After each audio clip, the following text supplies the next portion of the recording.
What's up, guys? Today we're going to be talking about some of the best flagships that you can actually find for 600 bucks with a Snapdragon 888 or equivalent chip. So we're going to start off with the Asus Zenfone 8. So this is a pretty good smartphone.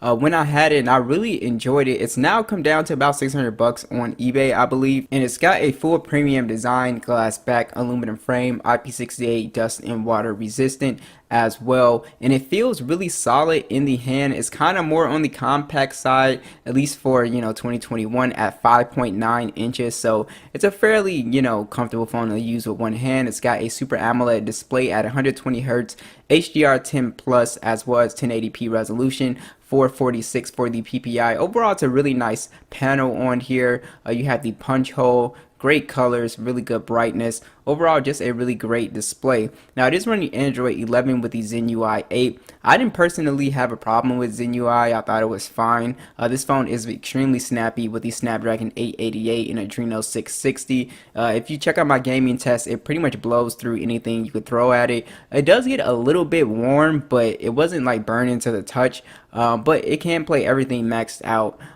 So you'll be able to game on this guy no problem. This phone does not have any type of SD card support. You have 128 gigs of internal storage and 6 or 8 gigs of RAM depending on the configuration. You also have stereo speakers which sound amazing on this phone. They have some excellent bass quality on here, and what's really awesome about this phone is this phone actually comes with a headphone jack. So you do have a headphone jack on board, which is pretty rare for phones in 2021 here. So we do have on here a under display fingerprint sensor which works pretty fast. I did not have any complaints with that. I was really happy about that. Also, NFC is on board for your mobile payments as well, and this phone is packing a very good camera. So it's just a dual camera setup, 64 megapixel standard, 12 megapixel ultra wide with 8K video at 24 frames, which is pretty crazy. And then you have a 12 megapixel selfie cam that shoots in 4K, and I was really impressed with these shots on here. Very good natural color on here, very good detail. Like I said, the 8K video was pretty awesome to have as well. The ultra wide was pretty close to the main lens. So overall, this does have pretty much a flagship quality camera, to me at least. You do have 4,000 milliamp battery with 30-watt charging and reverse charging. Now, the thing with the battery life is that the battery life was still just okay on this phone. You're still going to average around 4 to maybe 5 hours if you're a light user of battery life, so nothing amazing, but this phone is still an awesome buy. Now, next is the Samsung Galaxy S21 5G. So in the used refurbished marketplace, this phone is actually going for 600 and below, and again, I'll have all the links down below.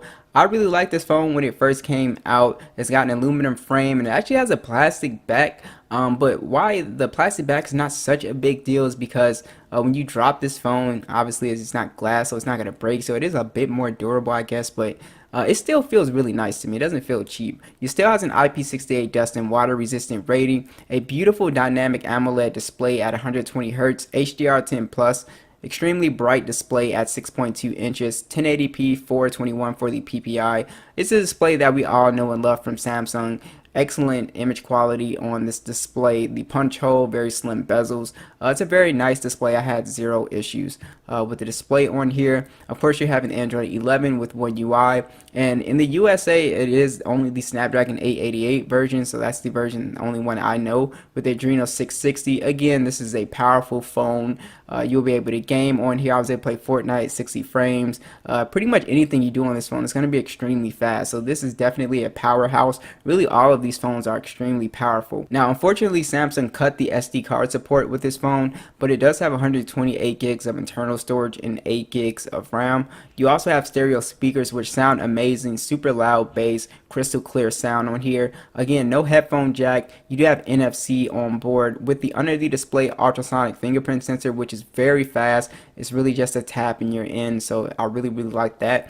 This does have the Samsung desktop support and the wireless desktop support, which is really awesome. So if you want to beam this phone to a monitor or TV, you will be able to do that. And again, you do have flagship level quality cameras on here, really up there with the best when it comes to iPhones, pixels. It's really really up there. It's a triple camera setup, 12 megapixel standard, 64 megapixel telephoto, 12 megapixel ultra wide. You also get 8K video on the S21 with 24 frames per second, and a 10 megapixel selfie cam that shoots in 4K 60 FPS.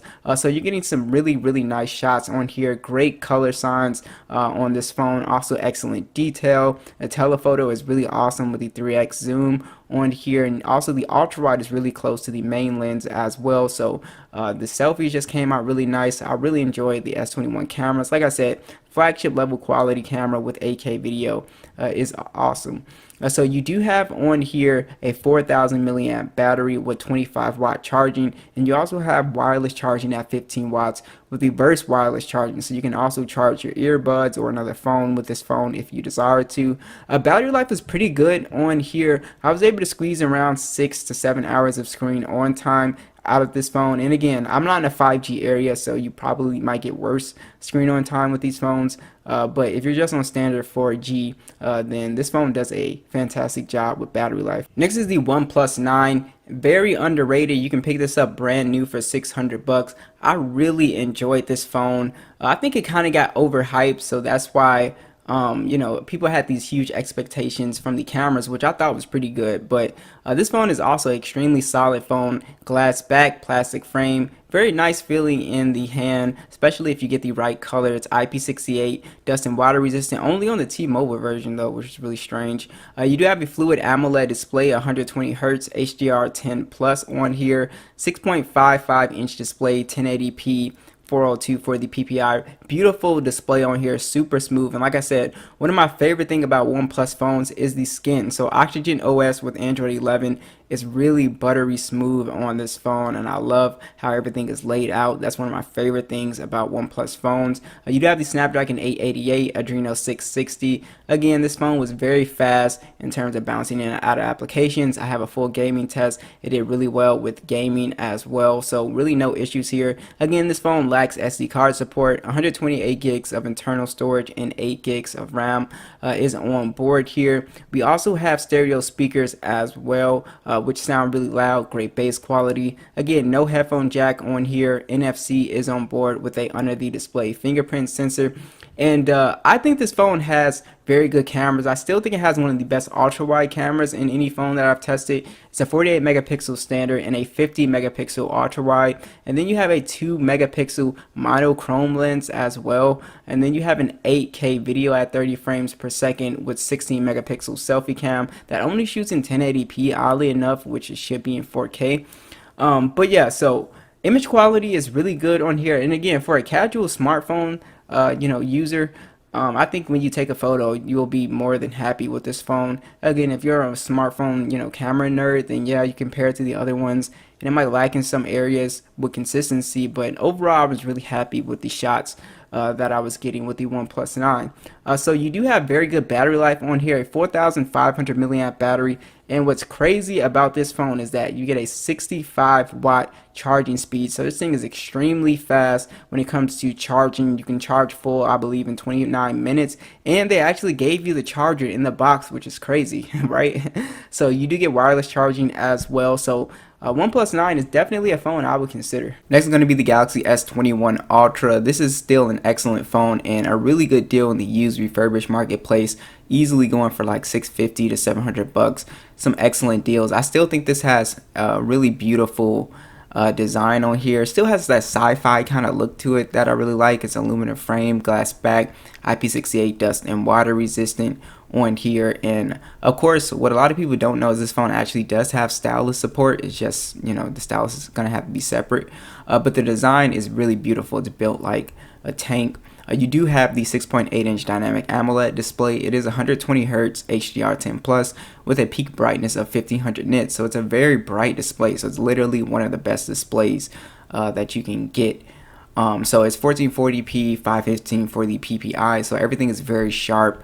And also, I do like the screen design on here as far as not having such a dramatic curve. Let's just say for instance like the Galaxy Note phones, this one has a very minimal curve, which I think is very interesting. This phone also gets some really nice treatment as far as software updates, which a lot of people don't talk about. This phone got an extra year of software updates, so I was really happy with that. Also, this phone has the Snapdragon 8 AAA processor, of course, Adreno 660. Performance wise, it's still top notch. It's still extremely fast, bouncing in and out of applications, gaming. It can max everything out. It does an excellent job with gaming. Unfortunately, there's no SD card support. The base model is 128 or 256 gigs, depending on your configuration. It goes all the way up to 512 gigs as well too. But you do get 12 gigs of RAM. With the base model, which is really nice. You do have stereo speakers, which sound really great. You also do have your NFC and all your little bells and whistles, of course, as far as under the display fingerprint sensor, Samsung desktop support, reverse wireless charging, all those little bells and whistles, they're still here. Now, the camera setup is still excellent on this phone. It's still a top tier camera. So it's a quad camera setup, 108 megapixel standard, 10 megapixel periscope telephoto, and then it has a 10 megapixel telephoto lens that does 3x, and then a 12 megapixel ultra wide on here, and it also has a macro mode. It also shoots in 8K 24, and then 40 megapixel selfie cam that shoots in 4K 60, and it's extremely impressive. Being able to take high resolution photos, being able to take these crazy zoom shots with a 100 times zoom and all that good stuff. It is just going to be an awesome camera taking experience for you guys. So if you take a lot of zoom shots, or just in general, just shots in general, just look really good on the S21 Ultra. Video is also really nice as well too, so don't sleep on these cameras. They are still top tier. You also have a 5000 milliamp battery with 25-watt charging and wireless charging on here as well too. Basically, this phone can easily get up to 6 hours of screen on time. This is definitely an all-day phone for me.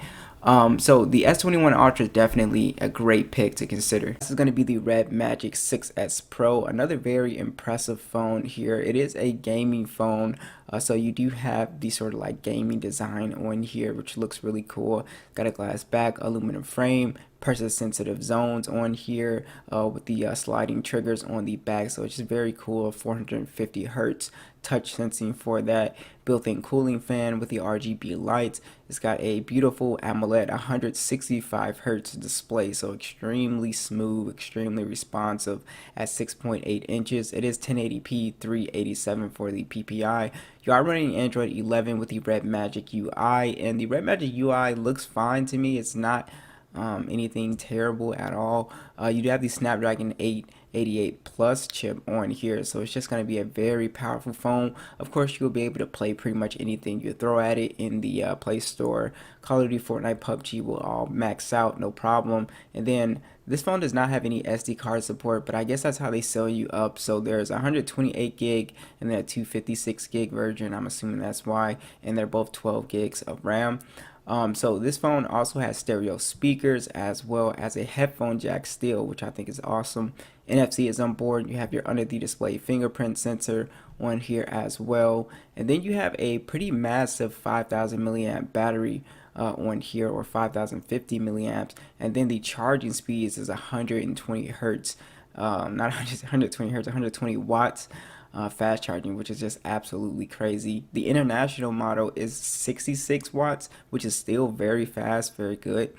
But yeah, the cameras on here, to me, when I saw the stills, they weren't like super crazy, but if you're buying a gaming phone, you don't really care about the cameras, but I didn't think they were that bad. It's a 64 megapixel standard, 8 megapixel ultra wide, 2 megapixel macro, 8K video, 8 megapixel selfie, 1080p.